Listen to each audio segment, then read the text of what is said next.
நடிப்பு வெளிப்படுத்தியிருந்த வள்ளுவன் படத்தின் கதாநாயகி ஆஸ்னா சவேரி அவர்களை அன்போடு பேச அழைக்கிறோம்.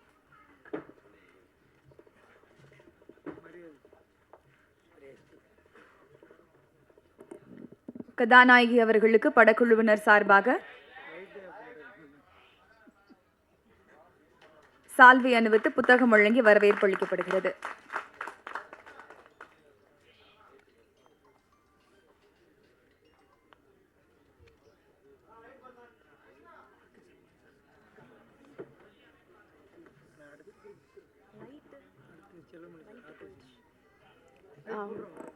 எல்லாருக்கும் வணக்கம்.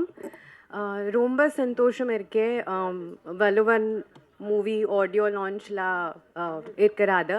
இந்த மூவி எனக்கு ரொம்ப ஸ்பெஷல் பிகாஸ் இந்த மூவியில் நிறையா எமோஷன்ஸ் இருக்கு. ஃப்ரெண்ட்ஷிப், சஸ்பென்ஸ், த்ரில்லர், நிறையா ட்விஸ்ட் அண்ட் டர்ன்ஸ் இருக்கேன். ஸோ கண்டிப்பாக உங்கள் time and money worth it இருக்கும். And ungal support romba mukyama, so thank you all for coming here and please do support us. And big thank you to my entire team, my producer Mr. Shail Kumar, Venkat sir, Bala sir, my director Shankar sir, my co-actor Chetan, Prem sir, and all the chief guests for taking their time out and coming here. So thank you everyone. Nandri. இங்கே மேடையில் இருக்கிற எல்லா பெரியவங்களுக்கும் ஜாம்பவாங்கள் இருக்காங்க. So பேரரசு sir, RV Udhayakumar sir எல்லாம் கிளம்பிட்டாங்க நேரம் கொஞ்சம் நாளுனால. அதுக்கப்புறம் ஆர்கே செல்வமணி சார், ஸோ பெரியவங்க எல்லாமே இருக்காங்க, எல்லாம் ஆர்டிஸ்ட் எல்லாம் நடித்தவங்க எல்லாருமே. ஸோ அவங்களுக்கு எல்லாருக்குமே நன்றி தெரிவிச்சுக்கிறேன். அதனால் ஸோ இந்த படம் சொல்லுவாங்க எல்லாமே கஷ்டப்பட்டு நடித்தோம், ரொம்ப நிறைய கஷ்டத்தை பார்த்துட்டோம் அப்படின்வாங்க. நிஜமாக கஷ்டத்தை பார்த்தோம். கோவிடுக்கு அப்புறம் நிறைய கஷ்டங்கள் இருந்தது. பட் ப்ரொடியூசர்ஸ் என்றைக்குமே அது மைண்ட் பண்ணாமல் ஷூட்டிங்லாம் போனோம். ஆக்சுவலி உயிர் கொடுத்து நடிப்பாங்க சொல்லுவாங்க, உயிர் கொடுத்து படம் எடுப்பாங்க. நிஜமாக உயிர் கொடுத்தாங்க நடித்தோம். ஏன்னா கதை சொல்லும்போது சில விஷயம் சொல்லிட்டு என்னை உயிர் போகிற அளவுக்கு ஒரு சில விஷயம்லாம் பண்ணி வச்சுருந்தாரு. இந்த இன்ட்ராகேஷன் சீன் பிரேமண்ணருக்கு தெரியும். ஒரு ட்ரம்மில் போட்டுட்டு, ஒரு ட்ரம்முக்குள்ளேயே பூராதுங்க உடம்பு, நம்ம கொஞ்சம் ஹெவியாக இருப்போம், கொஞ்சம் பில்லாம் பண்ணியிருந்தோம். ஒரு தண்ணி ட்ரம்மில் போட்டுட்டு அது வெளியில் வர முடியாது, அந்த ட்ரம்க்குள்ளே இறங்க முடியாது. ஃபர்ஸ்ட் ஆஃப் ஆல் அந்த ட்ரம்மில் உட்கார வச்சுட்டு அதுக்குள்ளே ஸ்மோக்கு விட்டு அங்கே காலி ஆகிட்டேன் நான். அந்த சீன் பண்ணும்போது நான் முடிச்சுட்டாங்க, பிளான் பண்ணிட்டாங்க போல இருக்கேன் அப்படின்னு. அங்கே ஒரு வாட்டி காலி. ஓகேங்களா, பட் இருந்தால் நல்லா வந்திருக்கு அந்த சீன். அதுக்கப்புறம் பார்த்தீங்கன்னா எனக்கு இன்றைக்கி தான் ஒரு இன்டர்வியூ பண்ணோம். எனக்கு இப்போ தான் ஷைலூஸ் பிரதர் சொன்னார் எனக்கு, நாங்கள் பாட்டுக்கு இங்கே சாங்கு டுவெட்டு நல்லவங்கெல்லாம் போடும்போது இங்கே அப்ராட்லாம் வேணும், இங்கேயே நல்ல ஊர்லாம் இருக்குது. நம்ம சிக்மங்களூர் தாண்டி பக்கத்தில் ஒரு ஊர் இருக்குது சூப்பராக, அங்கேருந்து ஒரு 80 கிலோமீட்டர்ஸ் போகலாம், ஹில் ஸ்டேஷன் சொன்னாங்க. சரி சூப்பராக ஜாலியாக நல்லா டுவெட் இல்லை நல்லா இருக்குன்னு போயிட்டு எல்லோரும் நல்லா போய் ரீச் ஆகிட்டோம். பட் அங்கே பார்த்தீங்கன்னா ஓரளவுக்கு தான் பர்மிஷன் இருந்தது, அதுக்கு மேலே பெர்மிஷன் இல்லை. பட் இருந்தாலும் ஷைலு பிரதருக்கு அங்கே கொஞ்சம் ஹோல்டு இருக்குது. பிரதருக்கு நல்ல தைரியமாக உள்ளே போயிட்டாரு. போனதுக்கப்புறம் அவங்கெல்லாம் ஒரு கார் வச்சுட்டு அவங்க ஒரு டீம் அவங்க இருக்காங்க. எனக்கும் ஹீரோயினுக்கும் ஒரு பைக் கொடுத்துட்டாங்க. கேமராமேன் சார்லாம் ஒரு காரில் ஏறிட்டாங்க. என்ன ஆயிடுச்சு, அது பாட்டுக்கு போயிட்டுருக்கு, சாங் அப்படியே போயிட்டுருக்கோம். ஒரு மலை மேலுக்குள்ளே போனதுக்கப்புறம் பார்த்தீங்கன்னா யாருமே காணும். கேமராமேன் சார் கார் காணும், இவங்க கார் காணும், நாங்கள் தனியாக ஆள் ஆகிட்டோம். அப்புறம் தான் சொல்கிறாங்க எனக்கு அதுக்கப்புறம் அங்கே இருக்கிற ஆள் சொல்கிறாங்க, இங்கே புலிகள்லாம் சுற்றிட்டு இருக்கோம் அப்படின்னாங்க. ஓகேங்களா, எங்களுக்கு தெரியாது, புலிகிட்ட மாட்டிகிட்டு இருந்திருப்போம். அதுக்கப்புறம் எனக்கு சொன்னது ஷைலு பிரதர் சொன்னார், ஆக்சுவலி புலியை பார்த்தாராம் இன்னைக்கு சொன்னார் எனக்கு. ஸோ இதெல்லாம் ஷாக்கிங்காக இருந்தது அந்த மாதிரி விஷயங்கள். ஸோ ரொம்ப ஒரு பர்சனல் எக்ஸ்பீரியன்ஸ் இந்த படம் எனக்கு. ஏன்னா ரொம்ப நாளுக்கு அப்புறம் இந்த தமிழ் படம் ப்ராப்பராக பண்ணிகிட்டு இருக்கேன். அதுக்கு அடுத்த படங்கள்லாம் இருக்குது. என் கூட வேலை செஞ்ச எல்லா ஆர்டிஸ்ட் டெக்னீஷியன்ஸ் எல்லாம் இருக்கும். அண்ட் அஸ்வத் பிரதர் கூப்பிட்ட உடனே நான் சொன்னேன் படத்துக்கு மியூசிக் யார் பண்ண போகிறான்னு கேட்கும்போது இன்னும் கன்ஃபார்ம் ஆகலன்போது அஸ்வத் பிரதர் நல்லாயிருக்கும். என்ன எஃப்ஐஆர் படம் பண்ணார். பிரதருக்கு ஃபோன் பண்ணி பேசினோடனே பிரதர் நான் கண்டிப்பாக பண்ணுறேன் பிரதர் அப்படின்னாரு. ஸோ அஸ்வத் பிரதருக்கும் அப்புறம் இந்த படத்துக்கு நான் கேட்டேன். ஸோ என்னால் முடிஞ்சது என்னென்னா மியூசிக் டைரக்டர் கன்ஃபார்ம் ஆகிடுச்சு, எடிட்டர்ஸ் பிரதர் எல்லாமே கன்ஃபார்ம் ஆகிடுச்சு. பிஆர்ஓ யாருன்னு கேட்கும்போது நம்மளுக்கு தெரிஞ்ச சார் பிரதர் இருந்தார், John sir please come up. So அவருக்கும் வாங்க, அவரும் எனக்கு ஒரு ஃபேமிலி ஃப்ரெண்ட் மாதிரி தான், ஒரு பிரதர் மாதிரி தான். ஜான் சாருக்கும் நன்றி. ஸோ இவங்க எல்லாருக்கும் நான் சப்போர்ட் தேங்க் பண்ணிக்கிறேன். அண்ட் எல்லாமே என்னோட அசிஸ்டன்ட் டைரக்டர்ஸ் எல்லாரும், அண்ட் நம்ம makeup department and fight masters அவங்க அசிஸ்டன்ட்ஸ் எல்லாருக்கும், அண்ட் கொரியோகிராஃபர்ஸ், டான்ஸ் கொரியோகிராஃபர்ஸ். அதே மாதிரி இந்த படத்தில் பார்த்திங்கன்னா நல்ல கண்டென்ட் இருக்குது அண்ட் ஒரு நல்ல சோஷியல் மெசேஜ் இருக்குது. ஸோ படம் பார்த்துட்டு ஃபுல் ஃப்ளெஜ்டாக நீங்கள் ஒரு சின்ன ஒரு பெயினோட தான் வீட்டுக்கு போவீங்க. ஃபஸ்ட்லேருந்து எப்படி வரும், இன்ட்ரெஸ்டிங்காக வரும். பிரதர் நல்லா பண்ணியிருக்காரு அந்த படம். பிரதரோட சப்போர்ட்டாக இருந்த ப்ரீத்தி சிஸ்டர், அவங்களோட சிஸ்டர் அவங்களும் நல்லா சப்போர்ட் பண்ணி எல்லாம் பண்ணியிருக்காங்க. ஸோ என்ன சொல்கிறது, பிரதர் சொல்லியிருக்காங்க ப்ரொடக்ஷனில் வந்து ஏன்னோ ஒரு பெரிய சின்ன படமாக அப்படி தான் ஆரம்பித்தாங்க. பட் இது வந்து பெரிய படமாக கொண்டு போயிட்டாங்க. ஸோ ஒரு பெரிய ஒரு எப்படி சொல்கிறது, பெரிய ஸ்கேலில் ஒரு கிராண்டியராக தான் இருக்குது இந்த படம். எந்த விஷயத்துலையும் இந்த சின்ன படமாக இருக்காது எனக்கு தெரிஞ்சு. ஏன்னா நீங்கள் படம் பார்க்கும்போது புரியும். ஸோ இந்த படம் நீங்கள் பார்த்துட்டு அண்ட் அதே மாதிரி இந்த மார்னிங் ஷோ அப்படின்றது ரிலீஸ் வந்து அடுத்த மாதத்தில் வந்துடும் நினைக்கிறேன். ஐ திங்க் பிஸ்னஸ் எல்லாம் போயிட்டுருக்கு. நீங்கள் தயவு செய்து என்னென்னா புது ஹீரோ, புது டைரக்டர், புது ப்ரொடியூசர் அப்படிலாம் பார்க்காதீங்க. ட்ரைலர் பாருங்கள், பார்த்து நிறைய பேர் ஷேர் பண்ணுங்கள். அந்த மார்னிங் ஃபஸ்ட் ஷோ, அந்த மார்னிங் 11 o'clock வர்ற ஷோக்கு வந்து நீங்கள் ஜஸ்ட் சும்மா வந்து பாருங்கள். ஏன்னா வந்து பார்த்தீங்கன்னா அந்த மார்னிங் ஷோ ஃபுல்லானது தான் அடுத்தடுத்த ஷோஸ் வந்து ஃபுல் ஆகும். ஐ மீன் ஃப்ரைடே, சாட்டர்டே, சண்டே அந்த 3 நாள் தான் எங்களோட கெரியரே வந்து டிசைட் ஆகிருக்கும். அதனால் நீங்கள் வந்து ஏன்னா ஓடிடியில் பார்த்துக்கலான்னா அப்படின்றது இருக்குது. கண்டிப்பாக ஓடிடியில் பாருங்கள். பட் தியேட்டரில் பார்த்துட்டதுக்கப்புறம் ஓடிடியில் பாருங்கள். அது நான் ரிக்வெஸ்ட் பண்ணிக்கிறேன். அண்ட் யாரையாவது நம்ம மறந்துட்டேன்னா மன்னிச்சுருங்க. ஏன்னா இந்த படத்தில் வந்து கொஞ்சம் நஞ்சம் என்ன சொல்கிறது, ஸ்ட்ரகிள் கிடையாது. நிறைய ஸ்ட்ரகிள் பார்த்தாச்சு. அண்ட் நிறைய இஷ்டத்தோட லவ் பண்ணியிருக்கோம். அண்ட் வேறு யார், எல்லாருக்கும் ரொம்ப ரொம்ப நன்றி. And heroine ஆஷ்னா, so you are so wonderful co artist. நான் நினச்சேன் ஹீரோயின் கேட்கும்போது ஆஷ்னான்னு சொன்னாங்க. She is wonderful co artist. நல்ல தமிழ் அந்த வந்து எல்லாமே டயலாக்ஸ் எல்லாமே ப்ராப்பராக கற்றுக்கிட்டு எல்லாமே பண்ணாங்க. அந்த பிரேம் அண்ணா அண்ட் உங்களோட நடித்தது வந்து ரொம்ப ரொம்ப ஹாப்பியாக ஃபீல் பண்ணுறேன்னா, because you are marvellous actor. நான் நிறைய படங்கள் பார்த்துட்ருக்கேன் உங்களுது.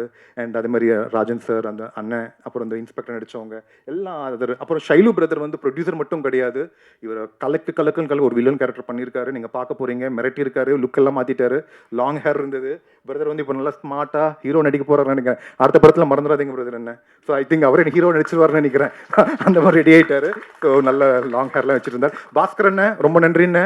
பாஸ்கரன் நாங்கள் ஒயிட் போட்டிருக்காரு பார்த்தீங்களா, அவர் தான் எங்களை ஃபுல்லாக தலைமை தாங்கினது.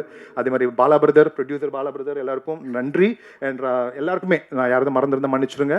இந்த வாய்ப்பு கொடுத்த எல்லாருக்கும் நன்றி. அண்ட் ப்ரெஸ் அண்ட் மீடியா, உங்கள் சப்போர்ட் எனக்கு எப்போவுமே இருக்கணும். ஏதாவது தவறாக பேசினா மன்னிச்சிருங்க. Thank you so much. Love you all. பாய்.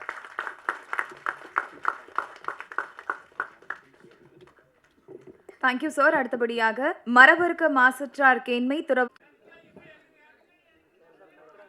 என்னப்பா என்ன பிரச்சனை?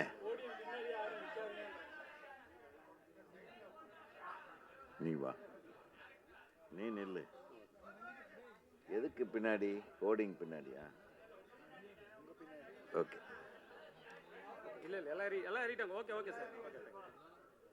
இப்போ டைரக்டர் நிற்கட்டும்ப்பா. இப்போ அவர் ஏன் நிற்க வேண்டாம்னா அப்புறம் நம்ம நிற்கிறது வேஸ்ட் ஆகிடும். இப்படி என் பேர் சொன்ன உடனே எல்லாம் அலறுனாங்க பார்த்தீங்களா? உதயகுமார்னா அந்த பயம் இருக்கணும். ராஜன் சார் டென்ஷன் ஆகிட்டார். இவன் பேச ஆரம்பிச்சிட்டான்னா இப்போ நம்ம எப்போ பேசுறதுன்னு. இது என் தம்பிங்க. இவன் படத்துக்கு நம்ம வரலைன்னா நான் தாண்டா பேசுவேன்னு சொன்னேன். அதே 5 பேர்த்த கழிச்சிட்டு அப்புறம் கூப்பிட்றான். கொஞ்ச நேரம் உங்களை உட்கார. ஆமாம், நான் வேறு மாவட்டத்திலேருந்து வந்துட்டுருக்கேன். இப்போ இந்த மலையில் திருப்பி அவ்வளோ தூரம் போகணும். நானும் பேரரசு வந்து செங்கல்பட்டு மாவட்டத்தில் இருக்கிறோம். ஒரு மிக சிறப்பான ஒரு ட்ரெய்லரை பார்த்தோம். ராஜன் சார் உண்மையை கரெக்டாக சொன்னார். இன்னா செய்தாரை ஒரு தலைவர் நான் நன்னையும் செய்து விடல். அது வந்து சும்மா தப்பு பண்ணுறவங்க நம்மளுக்கு ஏதாச்சும் இப்போ நம்ம போகிற போக்கில் டப்புன்னு பின்னாடி ஒன்று அடித்தோன்னா நம்ம அடிக்காமல் போகிறது நான நன்னையும். சும்மா நம்ம கூட இருக்கிற ஒருத்தர் கொலை பண்ணிட்டாங்கன்னு அவனை சும்மா விட முடியுமா? அதை தான் அதுக்கும் வள்ளுவன் ஒரு குரல் எழுதியிருக்கிறார் ராஜன் சார். நீங்கள் பள்ளிக்கூடம் வேறு வச்சு நடத்துகிறீங்க. நீங்கள் எப்படி போய் வந்து இது பாரிஸ் கார்னரில் கடையாக புகுந்து அடிச்சிங்க? சாதாரண அடியா அது? என்ன ஏன் நீங்கள் அப்போ நானும் நன்னையும் செய்யலை? சொல்லுங்க தலைவா. ஆளுக்கு ஒரு நீதி மேடைக்கு ஒரு பேச்சா? என்ன லொல்லு பாருங்க இவருக்கு. இவர் வேணா தமிழ் படத்தை கேசட்டில் திருட்டு விசிடி வந்துருச்சுன்னு உள்ளே பூந்து அடிப்பார். எப்படி தனியாளாக போய் அடித்தாருங்க அவர். அந்த அளவுக்கு வந்து திரைப்பட உலகத்தின் மேலே ஒரு நல்ல இது. அதே மாதிரி தான் இந்த சமுதாயத்து மேலே ஒரு நல்ல எண்ணம். சமுதாயத்தை வந்து நல்லபடியாக நம்ம கொண்டு வரணுன்னா தப்பு செய்கிறவன அங்கங்கே தண்டிக்கணும். அதுக்கு திருவள்ளுவர் இழுத்துட்டான். ஏன்னா இல்லைன்னா சென்சாரில் மாட்டிக்குவான். இவன் விவரமான நாள் தான். வள்ளுவரே சொல்லிட்டாருங்க. வள்ளுவர் பாருங்கள், எல்லாருமே நம்ம கொண்டாடுறோம். ஏங்க சென்சார் நம்ம போலீஸ் இருக்கும்போது நீ போலீஸுடைய இடத்துல நீ இன்னொருத்தனை கொலை பண்ணக்கூடாது அப்படின்னு சொல்லுவோம். போலீஸே குற்றவாளியாக இருந்தால் என்ன பண்ணுறது? பண்ணுற நீ எது பண்ணாலும் ஓகே. ஆக மொத்தம் இயக்குனர் சங்கத்திலேருந்து தைரியமாக ஒருத்தன் வள்ளுவனை வச்சு கத்தியோட ஒரு வள்ளுவனை கொண்டாந்துருக்காங்க. கத்தி துப்பாக்கி இப்போ அவங்கெல்லாம் வந்து இப்போ வர்ற படங்களில் பார்த்தீங்கன்னா நம்ம கண்ணிலேயே பார்க்காத ராக்கெட் லான்ச்சர்லாம் வச்சுட்டு சுடுறாங்க பெரிய பெரிய ஹீரோக்கள்லாம். அதை விட இது எவ்வளோ பெட்ரு. ஏதோ இங்கிலீஷ் படத்தில் பார்த்துட்டு அப்படியே கொண்டாந்து தமிழ்நாட்டில் அது என்னென்னு ஒரு பையன் கேட்குறச்சாங்க, அதுக்கு கருப்பாக ஒரு உருண்டையாக இருக்குது என்னன்னு எனக்கும் தெரியலப்பா, அதுலேருந்து ஏதாச்சும் புகை வந்ததுன்னா அதுக்கு ஏதாவது சுடுறாங்க போல் இருக்கு, பெரிய துப்பாக்கின்ட்டேன். ஸோ இந்த மாதிரி நமக்கு தெரியாத விஷயங்களெல்லாம் வச்சு வன்முறைகளை காட்டுறதுக்கு இந்த சினிமாக்களில் காட்டுற இந்த நேரத்தில் வள்ளுவனுடைய திருக்குறளை எடுத்து இன்றைக்கு நடக்கிற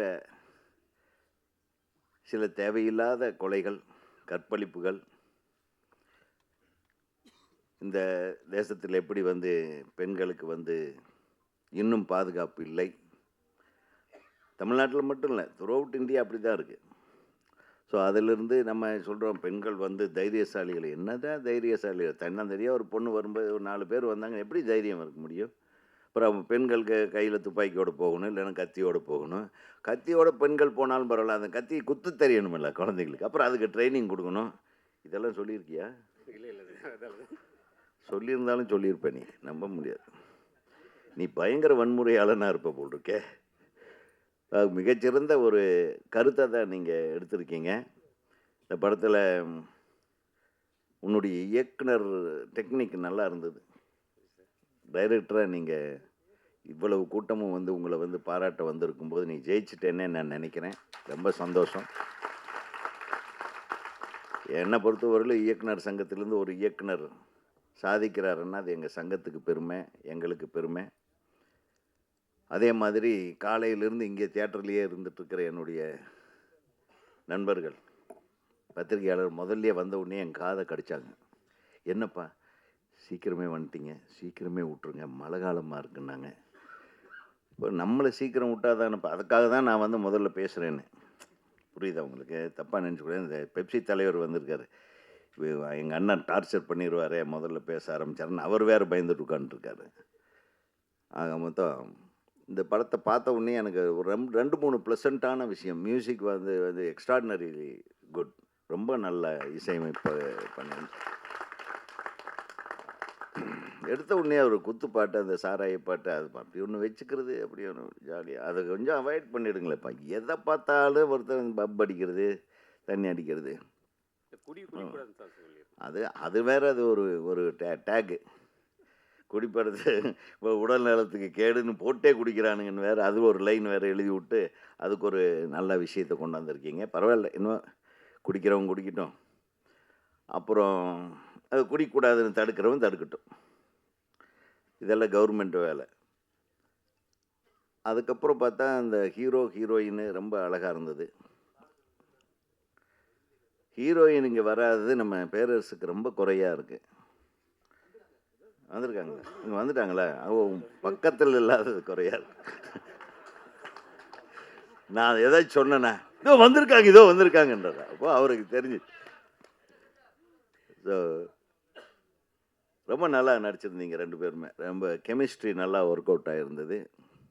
நீ என்ன லவ் பண்ணுறியான்னு கேட்ட உடனே கட் பண்ண அந்த பாட்டு சூப்பராக இருந்தது. இவன் சிரிச்சா கொஞ்சம் மோகன்லால் மாதிரி இருக்கான் வாய். ஸோ சின்ன மோகன்லால் மாதிரி நீ வந்து நல்லா வரணும். Wish you all the best. ரொம்ப ரொம்ப நல்லா இருந்தது. ப்ளசண்ட்டான ஃபேஸு, நல்லாவும் நடிக்க வச்சுருக்காருன்னு நினைக்கிறேன். நல்ல வசனம் பேசுகிறீங்க, தமிழில் பேசுகிறீங்க 2 பேரும், ரொம்ப சந்தோஷம். அப்புறம் இங்கே மேடையில் இன்னொரு மிகப்பெரிய நடிகர், மலையாளத்திலேருந்து ஆரம்பித்து தமிழ்லையும் கலக்கிட்டு இருக்கிற தேனப்பன் நடிகர் அவர்களே. ஏன்னா அவர் என்னை பற்றி எதுவுமே நடிப்பை பற்றி பேசலைன்னு அவர் பின்னாடி வந்து என்னை திட்டிட போகிறான்றதுக்காக. ஏன்னா இப்போ அவர் தயாரிப்பாளர்லாம் இல்லை, பல தயாரிப்பாளரை காப்பாற்றுங்கிற நடிகராக மாறிட்டார். ஆக தேனப்பன் அவருக்கு நீங்கள் நடிச்சிருக்கீங்களா இதில்? பரவாயில்ல, நீங்கள் நடிக்காத ஒரு படத்துக்கு இங்கே வந்து இவ்வளோ நேரம் உட்காந்துருக்கிறது பெரிய விஷயம். ஏன்னா பெரிய நடிகர்களுக்கெல்லாம் டேட்டு கிடைக்கிறது, டைம் கிடைக்கிறது கஷ்டம் இல்லையா செல்வா? ஆமாம், இது ரொம்ப நன்றி சார். எங்கள் இயக்குனர் சங்க உறுப்பினருக்காக நீங்கள் வந்து மேடையில் இவ்வளோ தூரம் இருந்தது நன்றி. தம்பிங்க நிறைய பேர் இந்த படத்தில். அப்புறம் பரத் வந்திருக்காரு, அவர் நட்புக்காக வந்திருக்காரு. கரெக்டாக பரத் சார்? ஒரு மிகச்சிறந்த நடிகர் அவர். பரத் டான்ஸ் ஆடினா வந்து தமிழ்நாடே ஆடும். அந்த மாதிரி ஒரு one of the very finest artist. அவர் இந்த வருஷம் ஒரு மிகப்பெரிய படத்தை பண்ணணும் அப்படின்னு நான் எங்கள் சங்கத்து சார்பாக, பக்கத்துலேயே உங்கள் டைரக்டர் ஒருத்தர் உட்காந்துருக்காரு,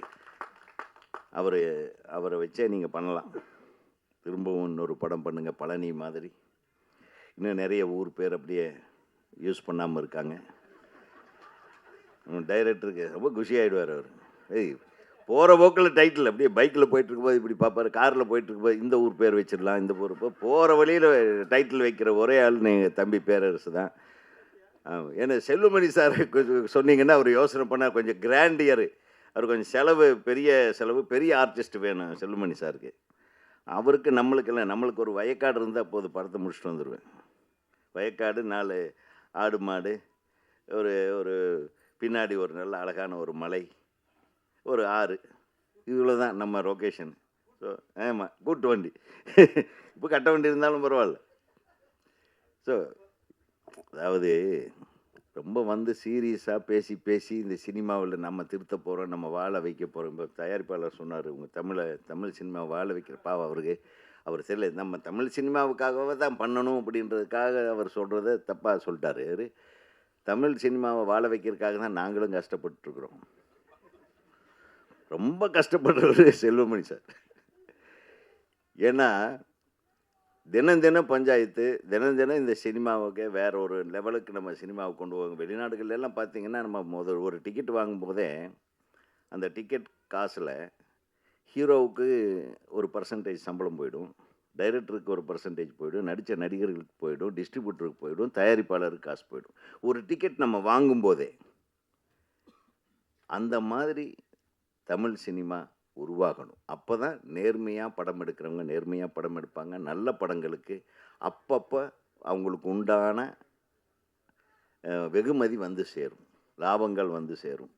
ஸோ அதை தொடர்ந்து அந்த மாதிரி ஒரு நிலைமை நம்ம அடையிறதுக்காக போராடிக்கிட்டு இருக்கோம். அதுக்கு மிக முக்கிய ஒரு போராளியாக வந்து செல்வமணி சார் இங்கே இருக்கார். அவருக்கு நம்ம வந்து ரொம்ப தேங்க்ஸ் சொல்கிறோம். ஏன்னா தீபாவளிக்கு முன்னாடி நாள் கூட எங்களை நிம்மதியாக விடல. இங்கே வாங்க ஒரு மீட்டிங் இருக்குன்னு பெப்சியில் எங்களை கூப்பிட்டு வச்சு செஞ்சிட்டார். என்ன பண்ணுறது, அன்றைக்கி ஒரு பஞ்சாயத்து. சரி, தீபாவளி என்றைக்காவது நான் நாளைக்கு ஃப்ரீயானே அப்படின்னு ஒரு ஃபோன் வரும். இல்லை அப்படி, அதாவது நம்ம சினிமாவுக்கு எப்படியாவது அடிக்கடி எனக்கு அவர்கிட்ட பிடிச்ச விஷயம், நானே கேட்பேன், ஏன் தம்பி இவ்வளவு டார்ச்சர் அனுபவிக்கிறேன், நீயும் தூங்கவே மாட்டியா அப்படின்னு தான் கேட்பேன் அவரை, செல்வமணி சாரை. அவர் சொல்லுவார், அண்ணே செல்வமணின்னு ஒரு பேர் எப்படி வந்தது, இந்த சினிமாவினால தான் இந்த செல்வமணிக்கு எல்லாத்துக்கும் தெரியுது. அந்த சினிமாவுக்காக நம்ம ஏதாவது செய்யணுமில்ல, அதுக்காக தானே நான் இப்படி இருக்கிறேன், இப்படி செய்கிறேன்னாரு. ஸோ அந்த நல்ல உள்ளத்துக்கு நம்ம இந்த இடத்துல நம்ம பொதுவாக நம்ம எல்லோரும் தெரிஞ்சுக்கணும். ஏன்னா ஏதோ சும்மா வர்றாங்க, கூப்பிட்றாங்க, நாங்கள் எல்லாம் வர்றோம் அப்படின்லாம். இதே நம்ம இயக்குனர் சங்கத்தில் கூட அணுதினமும் வந்து ரொம்ப தூரத்துலேருந்து வந்துட்டுருக்கிறவர் நம்ம செயலாளர் நம்ம பேரரசு சார். சும்மாலாம் வரல, வந்து உட்காந்தாருன்னா இங்கே ஒரு 2 பேர் என்ன செலவு, யாருக்கு எங்கே ஷூட்டிங்கில் இருக்காங்க, என்ன பிரச்சனை, அவர் ஒரு பஞ்சாயத்து எடுத்து அவர் பாட்டுக்கு பண்ணிகிட்டே இருப்பார். இதெல்லாம் எதுக்குன்னா, we love cinema, we want this industry to be free and happy. பணம் போட்டவன்லாம் சந்தோஷமாக பணம் சம்பாதிக்கணும், நடிக்கிறவன் வெற்றி அடையணும், இயக்குனர்கள் வெற்றி அடைய வேண்டும். நல்ல விஷயங்களை நம்ம தமிழ் மக்களுக்கு என்டர்டெயின்மெண்ட்டாக சொல்லணும், அவ்வளோதான். இதில் போய் அந்த ஜாதி கீதி அதை பற்றி இதெல்லாம் உயர்ந்தவன் நீ உயர்ந்தவன் அந்த பிரச்சனையெல்லாம் விட்ருங்க. சினிமான்றது எங்களை பொறுத்தவரையிலும் ஒரு நல்ல என்டர்டெயின்மெண்ட் இண்டஸ்ட்ரி. எத்தனை பேர் வந்து எத்தனை சினிமாவை வந்து நம்ம பார்த்துருக்கோம், ரசிச்சிருக்கோம். ஒவ்வொரு நடிகர்களையும் கொண்டாடி இருக்கோம், டைரக்டர்களை கொண்டாடி இருக்கோம், பாடலாசிரியர்களை கொண்டாடி இருக்கோம், இசையமைப்பாளர்களை கொண்டாடி இருக்கோம். சினிமா ரொம்ப வாஸ்ட்டுங்க. அந்த அற்புதமான சினிமாக்கள் வரிசையில் வள்ளுவன் வந்து சேரணும். இந்த படத்தோட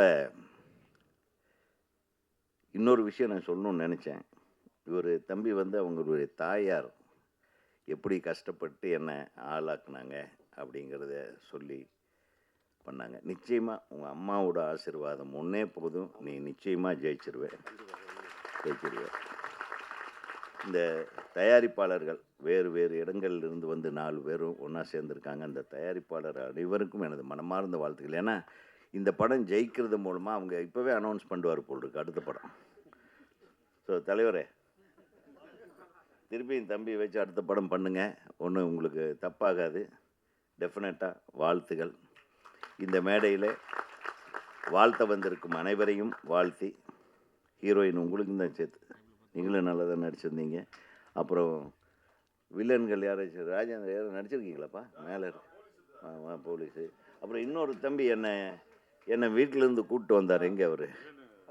எங்கே அவர்? அவருக்கும் நன்றி. வாழ்த்துக்கள் வாழ்த்துக்கள் ஸ்ரீதர்.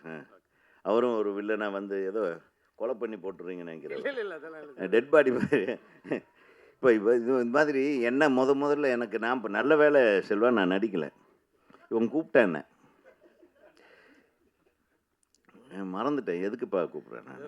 என்ன வாங்கினே ஒரு கேரக்டர், நல்ல கேரக்டர். என்ன கேரக்டர்ப்பா அப்படின்னு. இல்லை ஒரு கொடூரமான வில்லன்னே. டேய், இப்போ தான் நான் வந்து சங்கத்தில் தலைவர் ஆகிட்டு ஏதோ 4 பேர்த்துக்கு நல்லது பண்ணிகிட்ருக்கிறேன், அதுக்குள்ளே என் பேரை கெடுக்கிற மாதிரி ஒரு படத்தில் நடிக்க வச்சுறாரு, என்னை விட்டுருன்னு சொல்லிட்டேன். உண்மையிலும் வில்லன் கேரக்டர் தான் கூப்பிட்டேன். ஒரு அட்வொகேட் கேரக்டர் சார். நெகட்டிவா? சரி, நெகட்டிவா? நெகட்டிவ் பண்ண மாட்டேன். ஆமாம் ஆமாம், நன்றி. இந்த திரைப்படம் மிகப்பெரிய வெற்றி படமாக அமைய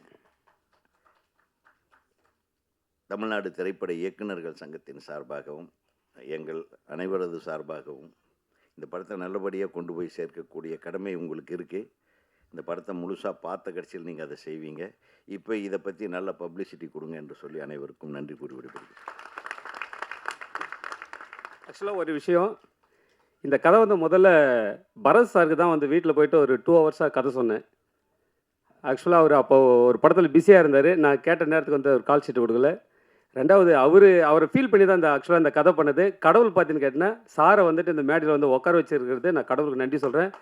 அந்த உணர்வுகளுக்கு எவ்வளோ பெரிய சக்தின்றது உண்மையிலே இந்த டைமில் ரொம்ப உணர்றேன். Thank you Bharath sir. ஆக்சுவலாக நீங்கள் பண்ண வேண்டியது ஆக்சுவலாக உங்களுக்கு தான் சார் இந்த கதை ஸ்கிரிப்ட் பண்ணி நம்ம வீட்டில் வந்து சொன்னேன். Okay, thank you sir.